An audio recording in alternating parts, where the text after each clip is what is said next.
तेरा मेरा मनवा कैसे एक हुई रे। तेरा मेरा मनवा कैसे एक हुई रे। कैसे एक हुई रे। कैसे एक हुई रे। तेरा मेरा मनवा कैसे एक हुई रे। मैं कहता आँखों की देखी, तू कहता कागज की लेखी। मैं कहता आँखों की देखी, तू कहता कागज की लेखी। मैं कहता निर्मोही रहियो, तू जाता है मोही रे। तेरा मेरा मनवा कैसे एक हुई रे। तेरा मेरा मनवा कैसे एक हुई रे। कैसे एक हुई रे। कैसे एक हुई रे। तेरा मेरा मनवा कैसे एक हुई रे। नमस्कार मेरे प्यारे भाइयों, मेरे परमात्मा के प्यारे जीव हंसों। मैं बंदी छोड़ सतगुरु दयाल से यही अरदास करता हूं कि आप सब मेरे भाइयों का विवेक पहले से ज्यादा और ज्यादा से ज्यादा बढ़ता ही जाए, और ऐसी कोई दुविधा ना रहे जो मेरे भाइयों के मन में 1% भी घर कर पाए। हर चीज क्रिस्टल क्लियर होती चली जाए, हर चीज बिल्कुल सही से समझ में आती चली जाए। मैं बस यही अरदास करूंगा मालिक से, और मैं हमेशा यही चाहूंगा कि आप इतने सामर्थ्यवान हो जाओ कि सत्य असत्य का निबेड़ा स्वयं से कर सको। किसी से पूछने की जरूरत ना पड़े कि जो मैं समझ रहा हूं वो सत्य है या असत्य। खुद से ही फैसला करना आ जाए, इतना दृढ़ हो जाओ। उस दिन मेरी खुशी का कोई ठिकाना नहीं रहेगा मेरे भाइयों, जिस दिन आप इस मुकाम पे पहुंच गए। और आपको बताना चाहूंगा कि लाखों की संख्या में मेरे भाई जाग रहे हैं। बहुत खुशी होती है, बहुत ही ज्यादा प्रसन्नता होती है। विदेशों से कई फोन आते हैं, लोग जाग रहे हैं। 20-20, 30-30, 50-50 साल जिन पंथों में बैठे हुए थे, आस लगा के कि परमात्मा मिलेगा, मेरे भाई जाग रहे हैं। बहुत खुशी होती है, बहुत ज्यादा खुशी होती है जब कोई सोया हुआ मालिक का जीव सत्य के लिए जाग जाता है। मैं बयान नहीं कर सकता उस खुशी को, क्योंकि मेरा एक ही मकसद है, मेरे भाइयों को जगा पाऊं। जन्मों जन्मों से जो सो रहे हैं उनको जगा पाऊं, क्योंकि अगर इस जन्म में भी नहीं जगे तो मेरे भाइयों 184 में जाना पड़ जाएगा। ऐसे ऐसे जन्म मिलेंगे कि आप सोच भी नहीं सकते। ऐसी ऐसी जूने मिलेंगी जो आपको जिनका नाम तक नहीं पता। ऐसे ऐसे शरीर मिलेंगे जिनको आपने कभी देखा तक नहीं। तो मेरे भाइयों, पूरा विवेक लगाओ, विचार करो, ये मौका बार बार नहीं मिलेगा। मैं यही समझा रहा हूं पहले सत्संग से कि ये मौका दोबारा नहीं मिलेगा। जो भी बताया जा रहा है उसको अच्छी तरह धीरज से समझना है, एक एक चीज को क्लियर करते जाना है। तभी मेरे भाई ये जन्म और मरण हमेशा के लिए खत्म होंगे, नहीं तो कोई फायदा ही नहीं। इंसान जन्म में आने का कोई फायदा नहीं आप ले पाओगे। इसीलिए बार बार समझाता हूं कि हर एक सत्संग को 10-10 बार सुनो, एक एक बात को 10-10 बार सुनो।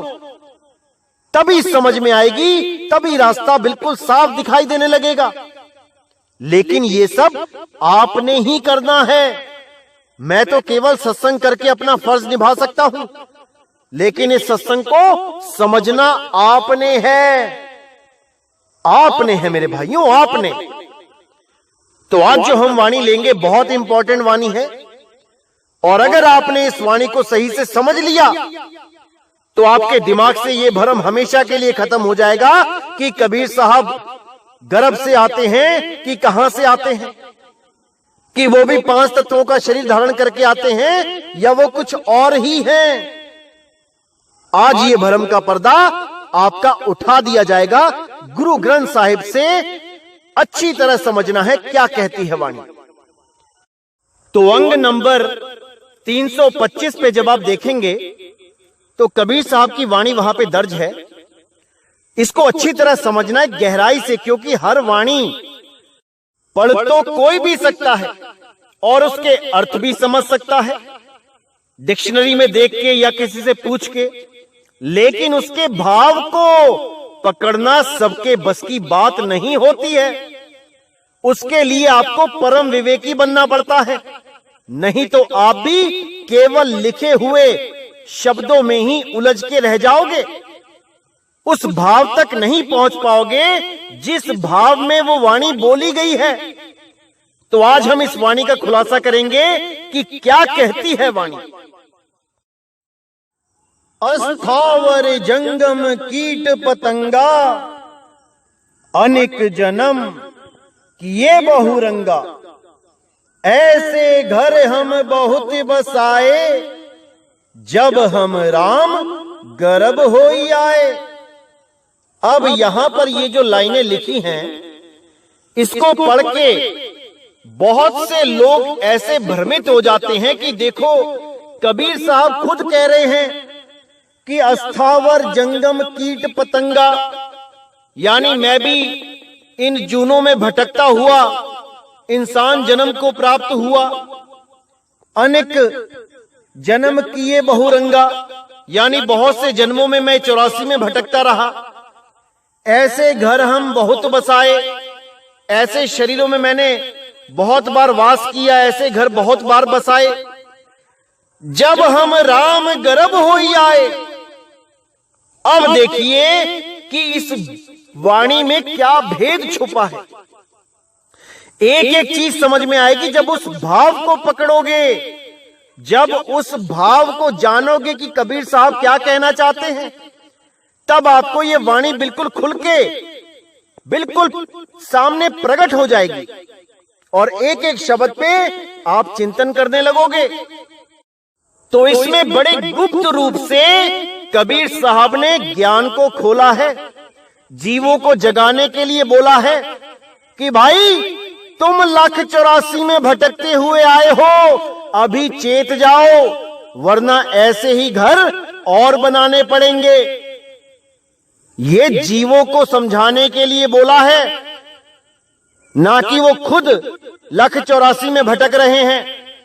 क्योंकि कबीर साहब की वाणियां बहुत ही ज्यादा भेदी होती हैं, उसमें भेद छुपे होते हैं और वो कब कहां से कौन सा मोड़ दे दे वाणी में, ये आम इंसान सोच भी नहीं सकता। कब कौन सी वाणी कहां घुमा दें, कहां उसका भाव बदल दें। जैसे एक वाणी है, कबीर सबसे हम बुरे, हम तज भलो सब कोई, जिन्हीं ऐसा कर बूझिया, मीत हमारा सोई। अब ये वाणी है, इस एक ही वाणी में 2 अर्थ निकलते हैं, यहां पर 2 भाव निकलते हैं।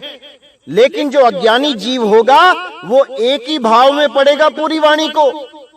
वो कहेगा देखो कबीर साहब इस दुनिया के सबसे बुरे इंसान हैं, क्योंकि उन्होंने अपने मुंह से बोला है कबीर सबसे हम बुरे, हम तज भलो सब कोई। यानी कबीर साहब ही इस दुनिया के सबसे बुरे इंसान हैं और उनके अलावा जितने भी हैं वो सब अच्छे हैं। क्योंकि कबीर साहब अपने मुंह से कह रहे हैं, देखो लिखा है, देखो लिखा है, साफ लिखा है। अब तुम नहीं मानो तो तुम जानो। हम तो लिखी को मानेंगे, ऐसा बोलने वाले भी मिल जाएंगे, लेकिन उनको नहीं पता कि कौन सी वाणी किसके लिए बोली गई है और उसी वाणी में कौन सी लाइनें किसके लिए बोली गई हैं। ये बहुत गुप्त भेद होते हैं मेरे भाइयों। ये वही जान सकता है जो कबीर साहब को सही से पहचानता है। ये सबके बस की बात नहीं है जो आजकल के अज्ञानी जीव वाणियों को खोल खोल के दिखा के सोचते हैं कि हमें तो बहुत कुछ पता लग गया वाणियों में। लोगों के लिखे हुए अर्थों को देखकर उन वाणियों को खोलते हैं और सोचते हैं कि हम महाज्ञानी हो गए। अरे भाई, अगर ऐसे ज्ञानी हुआ जाता तो आज के समय में सारे ही ज्ञानी होते, कोई किसी की सुनता ही नहीं। सारे ही अपने अपने मोबाइल में एप्लीकेशन डाउनलोड करके उन वाणियों के अर्थ कर करके खुद ही गुरु बन बैठते। वाणियों के अर्थ करने से कोई गुरु नहीं बन जाता जब तक उस अखंड शब्द को अनुभव नहीं किया, तब तक ये वाणियां कोई नहीं खोल सकता। चाहे कितना ही बड़ा कोई व्याकरण का अध्यापक या आचार्य आ जाए, कोई कितना ही बड़ा अक्षरों का ज्ञानी आ जाए, वो वाणी को उसका अर्थ तो कर सकता है लेकिन भाव नहीं पकड़ सकता, क्योंकि उसने स्वयं ही उस शब्द का अनुभव नहीं किया जिस शब्द के बारे में वाणी चीख चीख के बोल रही है। तो इसी प्रकार कबीर साहब ने जो वाणी बोली उसके अर्थ अलग अलग जीवों पे फिट हुए। जैसे पहली लाइन बोली, कबीर सबसे हम बुरे हम तज भलो सब कोई, ये जीवों के लिए बोला है कि तुम अपने आप को ऐसा मानो कि सबसे बुरे तुम ही हो और तुमसे बुरा कोई नहीं है, सब तुमसे अच्छे हैं। जब सब तुमसे अच्छे हैं तो तुम निंदा किसकी करोगे, तुम बुराई किसकी करोगे? और जब तुम किसी की बुराई नहीं करोगे तो तुम में और मुझ में कोई फर्क नहीं रहेगा। जिन्हें ऐसा कर बूझिया मीत हमारा सोई, जिसने ऐसा जान लिया वो मेरा मीत है, क्योंकि मैं बुरा नहीं हूं, मैं बुरा नहीं हूं। भले मैंने लिख दिया कि कबीर सबसे हम बुरे, मेरे लिखने मात्र से मैं बुरा नहीं हो गया। ये मैंने जीवों के लिए लिखा है जो बुराइयों को छोड़ नहीं पा रहे हैं। इसी प्रकार अब जो मैं वाणी खोलने जा रहा हूं उसके भाव को पकड़ना है, शब्दों को नहीं। तो क्या कहती है वाणी? अस्थावर जंगम कीट पतंगा, अनिक जन्म किए बहुरंगा, ऐसे घर हम बहुत बसाए, जब हम राम गर्भ होई आए। अब यहां पे सतगुरु कबीर साहब इस जीव को समझाते हुए कह रहे हैं कि अस्थावर जंगम कीट पतंगा, यानी हे जीव, तू कितने ही जन्मों से होता हुआ अस्थावर में गया, फिर जंगम कीट पतंगा बनता रहा। ऐसे एक एक जन्म में होता हुआ आज तू इंसान जन्म में आया है। अनेक जन्म किए बहुरंगा, बहुत से जन्मों में बहुत से शरीरों को प्राप्त करता हुआ आज तू इंसान जन्म में आया है। ऐसे घर हम बहुत बसाए, ऐसे बहुत से घर बसाता रहा तू। ये अपने लिए नहीं बोल रहे हैं कि कोई कहे कि कबीर साहब 84 में भटकते हुए आ रहे हैं। ये जीव को समझा रहे हैं कि हे जीव, तेरी ऐसी दुर्दशा हो गई है कि तू कीट पतंगे बनता हुआ तब जाके एक बार इंसान जन्म में आ रहा है, फिर भी नहीं चेत पा रहा है। तेरा इंसान जन्म में आना और मेरा इंसान जन्म धारण करना, यानी इंसानी रूप धारण करना, इसमें जमीन आसमान का फर्क है। एक आम जीव 84 लाख जूने भोगने के बाद इंसान जन्म में आता है, और मैं जब आता हूं तो सीधे शब्द से प्रकट होता हूं। और जब यहां लीला करके सारा भेद बता के समझा के जीवों को जगा के जब मैं जाता हूं तो सीधे शब्द में ही समाता हूं। अरे सुरत समाए शब्द में, वाको काल न खाए। वो शब्द ही गर्भ है, राम गर्भ। ये कोई मां का गर्भ नहीं लिखा है यहां पे। आंखें खोल के दिमाग की बत्ती जला के पढ़ो, क्या भाव बनता है इसका। गर्भ का मतलब होता है नरक। कुंभी नरक बोला गया है, कुंभी नरक गर्भ को। और राम गर्भ क्या बोला गया है? क्या राम के पास भी कुंभी नरक है क्या? जिस राम की महिमा सब संत गाते हैं कि वो राम गर्भ जून से छुड़ा लेता है, तो क्या उस राम के पास भी गर्भ है क्या? कोई नहीं जान सकता इस भेद को, क्योंकि ये सब के सब केवल शब्दों को पढ़ के उनका अर्थ निकालने में लगे हैं। ये उन भाव को नहीं समझ सकते जिस भाव में ये वाणी बोली गई है।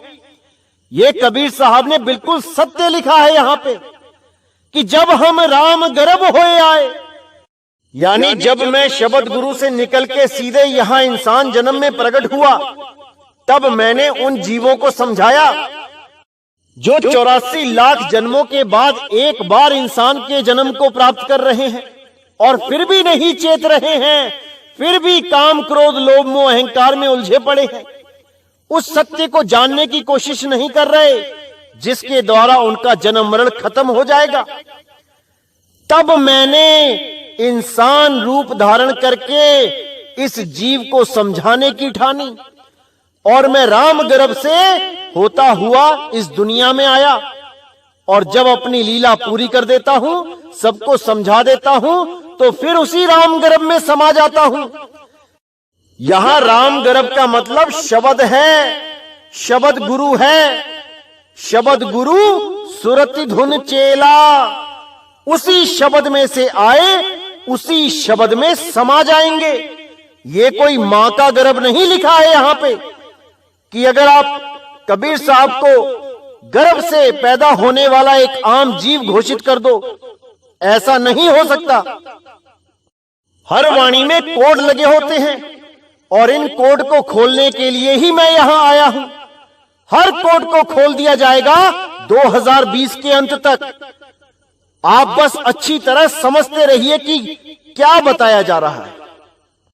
तो आगे कहते हैं, जोगी जति तपी ब्रह्मचारी, कब हूं राजा छत्रपति, कब हूं भिखारी। साकत मरही संत सभी जीवही, राम रसायन रसना पीवही। यानी यही जीव कितनी बार छत्रपति राजा बन के इस दुनिया में आता है और वही छत्रपति राजा पता नहीं कितनी बार भिखारी बन के जन्म लेता है, दर दर की ठोकरें खाता है, अपने ही बनाए हुए राजमहल के बाहर खड़ा होके एक एक आने की भीख मांगता है। यही माया जाल है। इसीलिए बोला, साकत मरही संत सभी जीवही, राम रसायन रसना पीवही। साकत का मतलब होता है जिसका कोई गुरु ही नहीं है, जो निगुरे होते हैं, जो कभी गुरु धारण करते ही नहीं और दूसरों को भी यही सलाह देते हैं कि कोई गुरु धारण नहीं करना चाहिए। जैसे एक शैतान बच्चा क्लास में हमेशा शैतानी करता है, कभी पढ़ता नहीं ढंग से और दूसरों को भी यही कहता है कि अरे टीचर तो बेवकूफ हैं, आओ शरारतें करें, आओ खेलें। टीचर पढ़ाता है और वो पीछे खेल रहे होते हैं। ऐसे बच्चे खुद तो फेल हो जाते हैं और दूसरों को भी फेल कर देते हैं। तो ऐसे लोगों से सावधान रहना है मेरे भाइयों। ऐसे लोग अपना सत्यानाश तो करेंगे ही और दूसरों का भी सत्यानाश करने की वजह बन जाते हैं। कबीर साहब ने तो यहां तक बोल दिया कि गुरु गोविंद दोनों खड़े, काके लागू पाए, बलिहारी गुरु आपने गोविंदियो लखाए। अब गुरु और गोविंद दोनों अलग अलग कर दिए यहां पे, लेकिन ये अज्ञानी जीव क्या कहते हैं कि गुरु ही गोविंद है। गुरु तो कभी देही गुरु के लिए बोला ही नहीं गया। कौन समझाए इन मूर्खों को, कौन समझाए इन मोटी अकल के प्राणियों को। ये तो जहां लगे हैं इनको लगे ही रहने देना चाहिए, गलती से भी रास्ता नहीं बताना चाहिए, क्योंकि जो भी इन्हें रास्ता बताने जाता है ये उसी से बहस करने लग जाते हैं, उसी को भला बुरा बोलने लग जाते हैं। ऐसे लोगों से दूरी बना लेनी चाहिए, सबसे भला इसी में है। तो कहते हैं साकत मर ही संत सभी जीवही, राम रसायन रसना पीवही। ये जितने भी निगुरे हैं, ये जितने भी साकट हैं, ये सब मरेंगे। और जितने भी संत हैं, यानी जिन्होंने गुरु धारण करके उस संत गति को प्राप्त कर लिया है, वो सभी सदा सदा के लिए अमर हो जाएंगे। उनको कोई भी जन्म मरण में नहीं लेके आ पाएगा। फिर कहते हैं राम रसायन रसना पीवही। उस राम रसायन को यानी उस अमृत को वो संत ही पीते हैं और सदा सदा के लिए अमर हो जाते हैं। आगे साहिब कहते हैं कहे कबीर प्रभ कृपा कीजे, हारी परे अब पूरा दीजे। बहुत गुप्त भेद है मेरे भाइयों, इसमें बहुत गुप्त भेद है। अच्छी तरह समझोगे, एक एक शब्द अच्छी तरह समझ में आएगा। कहे कबीर प्रभ कृपा कीजे। साहिब कह रहे हैं कि हे प्रभु अब कृपा करो। अब परमात्मा से जब कृपा कोई कहता है कि मुझ पे कृपा करो, तो परमात्मा क्या करता है? क्या उसको बिना गुरु के ही सीधे दर्शन दे देता है? क्या उसकी सूरत को सीधे शब्द में मिला लेता है? अगर ऐसे होने लग जाए तो भाई करोड़ों लोग हैं, करोड़ों, जो रोज यही अरदास करते हैं कि हे परमात्मा मुझे दर्शन दो। तो सबको दर्शन हो जाने चाहिए, क्योंकि परमात्मा तो भेदभाव करता ही नहीं। जब परमात्मा कबीर साहब को ज्ञान दे सकता है, परमात्मा नानक साहब को ज्ञान दे सकता है, रविदास जी के भ्रम दूर कर सकता है, तो एक आम जीव के क्यों नहीं कर सकता? फिर क्यों केवल कबीर साहब के आने पर ही यहां सारे संत चेतते हैं, यहां भीड़ लग जाती है भक्तों की? सतयुग के भगत कहां गए? दिखाओ जरा कोई एक भगत चेता हो, एक भगत को भी परमात्मा मिला हो। द्वापर में बताओ जरा नाम, त्रेता में बताओ जरा। अरे और तो और छोड़ो सबको, कबीर साहब के आने से पहले जरा दिखाओ कि 40 भगत 50 भगत एक साथ वाणी बोलते हो परमात्मा के नाम पे, सब चेत गए हो।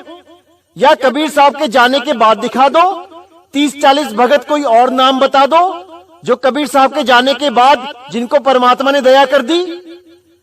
क्या सारी मानसून की बारिश उसी वक्त करनी थी परमात्मा ने जब कबीर साहब इस धरातल पे आए थे?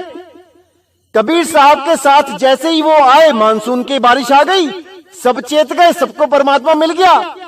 जब कबीर साहब नहीं थे तो एक भी नहीं था, और कबीर साहब जब यहां से चले गए उसके बाद भी कोई एक नहीं आया जिसको आप भगत की श्रेणी में रख दोगे।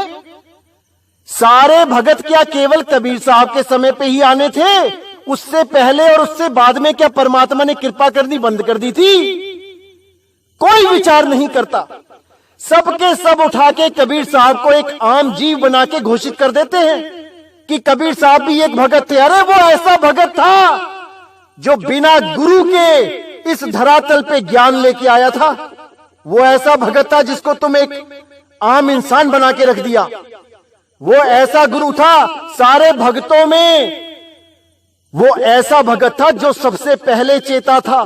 सबसे पहले जिसे ज्ञान हुआ था वो कबीर साहब थे।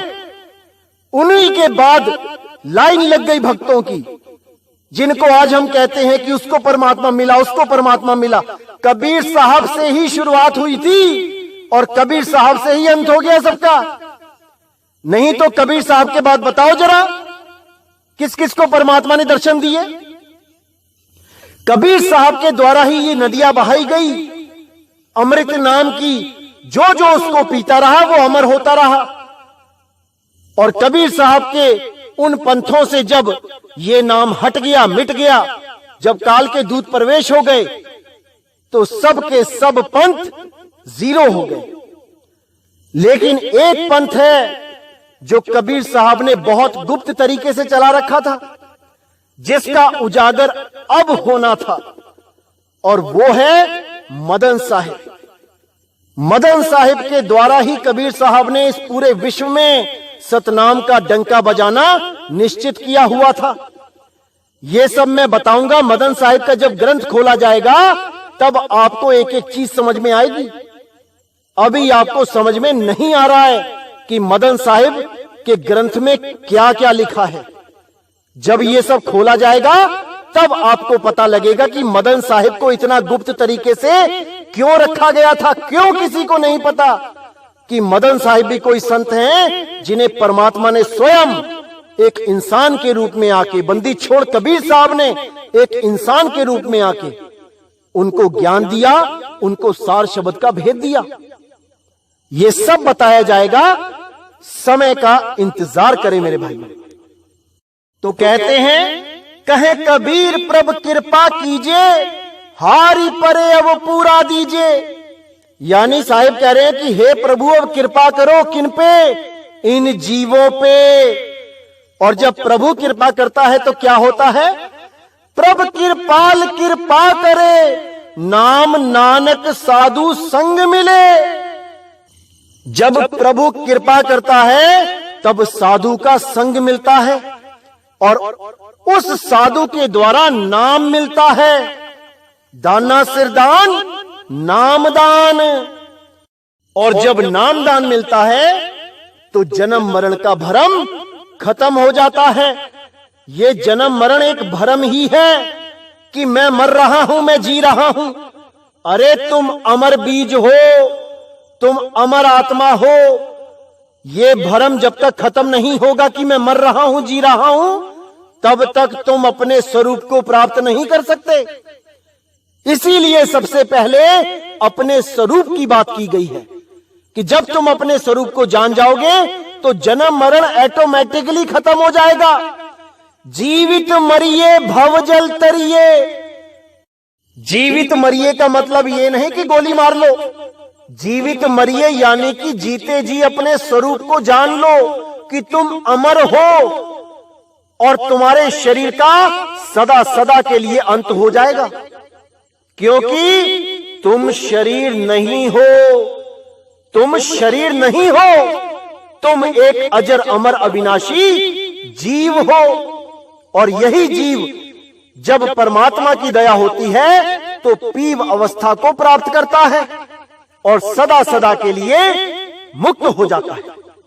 इसीलिए साहिब ने बोला, कहे कबीर प्रभ कृपा कीजिए, हारी परे अब पूरा दीजिए।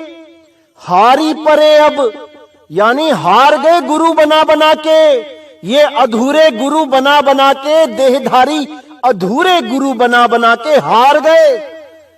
अब पूरा दीजिए, अब हमें पूरा गुरु दो जो वो शब्द का भेद बताए और हमारी सूरत को असली सच्चे शब्द से जोड़े, ना कि नकली शब्द से, ना कि इन 52 अक्षरों से, ना कि जीवा के द्वारा बोले जाने वाले, जपे जाने वाले नामों से।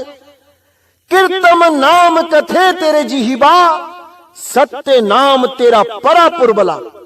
उस सत्य नाम से जोड़े जो बोलने लिखने पढ़ने में नहीं आता। उस सत्य नाम से जोड़े, वही गुरु पूरा है। सोई गुरु पूरा कहावे, जो 2 अक्षर का भेद बतावे। एक छुड़ावे एक लखावे, तब प्राणी निज घर को जावे। प्राणी तभी निज घर को जा सकता है जब 52 अक्षरों से हटके उस आदि नाम का, उस आदि अखंड सार शब्द का ध्यान करे, तब यहां से निकल सकता है, अन्यथा नहीं। धुन में ध्यान, ध्यान में जाना, गुरमुख अकथ कहानी। वो अकथ कहानी है, वो कही नहीं जा सकती। वो धुन लिखी नहीं जा सकती। वो धुन बोली नहीं जा सकती, पढ़ी नहीं जा सकती। जब उस धुन से ये सूरत जुड़ जाती है तो समझ जाओ कि जन्म मरण सदा सदा के लिए खत्म हो जाता है। तो मेरे भाइयों, अच्छी तरह समझना है, भरमाने वाले बहुत हैं, बहुत मिलेंगे, उनका कुछ नहीं जाएगा। नुकसान आपका होगा। 84 लाख में आपको भटकना पड़ेगा, उनका कुछ नहीं जाएगा। वो तो बड़ी बड़ी बातें करके साइड में हो जाएंगे और आपका पूरा जन्म खराब हो जाएगा। ये मानुष चोला बर्बाद हो जाएगा। साहिब ने बोला है, मानुष चोला दुर्लभ है, मिले ना बारंबार, तरवर जो पत्ता गिरे बहुर न लागे डार। ये जन्म बार बार नहीं मिलेगा मेरे भाइयों। एक एक वाणी पे विचार करना है। ये वाणियां मीटर है, मीटर। इसी मीटर से हमने सही रास्ते को नापना है, नहीं तो ये काल के दूत जितने भी हैं, ये सब भ्रमित करके तुम्हारा जन्म बर्बाद कर देंगे। तो इनसे बचना है मेरे भाइयों, और केवल ज्ञान आधार से ही बचा जा सकता है। अगर आपको ज्ञान है तभी इनसे बचोगे, नहीं तो ये तुम्हें गिरा लेंगे, ये दबा लेंगे तुम्हें। इसीलिए मैं कहता हूं कि अपना विवेक ऐसा जगा लो कि कोई भी तुम्हें भ्रमित ना कर पाए, कभी नहीं कर पाए। तो आज का सत्संग यहीं समाप्त करेंगे, और अगला सत्संग बहुत इंपॉर्टेंट है मेरे भाइयों। एक एक चीज को अच्छी तरह समझना है, क्योंकि अगर अभी नहीं समझे तो कभी नहीं समझोगे मेरे भाइयों। और बात जरा सी है वरना 84 है। अच्छी तरह समझ लो मेरे भाइयों, इसको अच्छी तरह समझ लो। तो आज का सत्संग यही समाप्त करता हूं। बोलिए सतगुरु बंदी छोड़ सतगुरु सत्य कबीर साहिब की सदा ही जय हो, सदा ही जय हो। मेरे मालिक की साहिब बंदगी सतनाम।